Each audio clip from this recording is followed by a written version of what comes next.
Well, as far as looking forward to it or not looking forward to it, right? As far as looking forward to it or not looking forward to it, we always have to go to the Chachamim. We always have to go to the Gedolim and see what did they say. Why? Because they have a much bigger knowledge of what's true and what's false.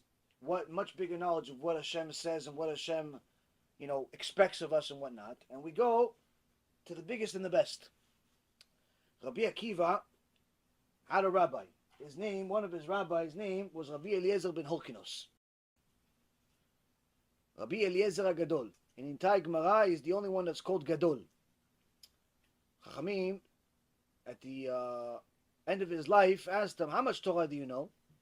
And he says, if you take the water of the ocean of the entire world, and you turn it into ink, and then you take all of the trees in the world and you take them into pens, and then the land turns into paper,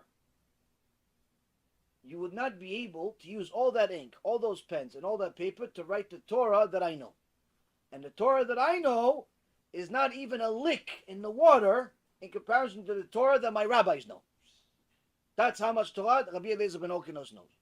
Which means a little bit more than us. A little bit. I just learned where it says that somewhere. I don't know where. The more Torah you learn, the less you realize you know. Right. More you know, the more you realize how big the Torah is. So the Gemara Masechet Sanhedrin says, they asked Rabbi Eliezer ben Holkinos, what about the time of Mashiach? How will you be saved? He says, Torah and Gemilut Chasadim.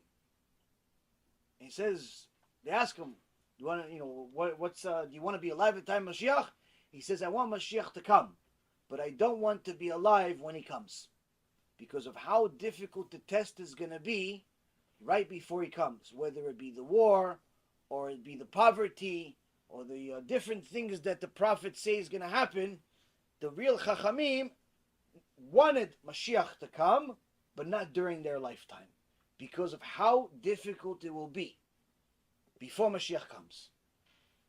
So, in essence, a Jew is obligated to believe the Mashiach can come any day, tomorrow, the next day, 3 days from now, a week from now, and so on and so forth.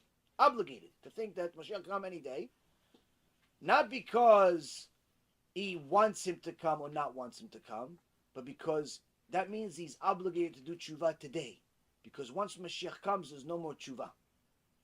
There's no more tshuva. So if a person thinks, you know what? Mashiach is probably not going to come for another few years. Guess what? If you think that Mashiach is not going to come for a few years, your motivation to do tshuva will decrease by 95%. This is also part of the reason of why Hashem lowered the lifetime of people to 120 years on the average. At the time of Adam Arishon and Noach and that generation, the average person lived hundreds and hundreds of years, some even over 1,000 years. But then Hashem lowered it. It says in Pasuk in the Torah, He lowered their life. He maxed it at 120, with certain exceptions, here and there. 120 is the max. Why? Because people thought, listen, I'm only 300 years old. My father lived till 900, so I have time before I have to do tshuva. I can still, cause a bunch of mess and go against Hashem for at least another 500 years. The last 100 years, I'll be perfect. Because people knew that everybody else lived life, a very long life, so Hashem added certain things to the world. Number one, He shortened the longest lifetime. Number two, He put disease into the world, which I believe it was Yaakov Avinu that asked for it. So at least you have a preparation before you die in most cases. And in essence, He gave everybody the understanding that you could literally die on any given day. You're not promised tomorrow. And that's why the Talmidim asked the rabbi, says, Rabbi, you said, do tshuva before you die. How would somebody know when they're going to die? He says, exactly. Because you don't know when you're going to die, you're obligated to do tshuva every single day. And that's also part of the reason why in our prayer, whether you're Sephardi or Ashkenazi, every day we read, Uba leTzion Goel, L'shaveh Pesha Be'Yakov. Every day we have verses in Tehillim, in the Torah, that we read throughout our tefillah, that constantly remind us the Mashiach is coming, and when He comes, time's up. Time's up. Gemara Masechet Avodah Zarah, the end of 3b, beginning of 4a, says there's also not going to be any converts. No more converts once Mashiach comes.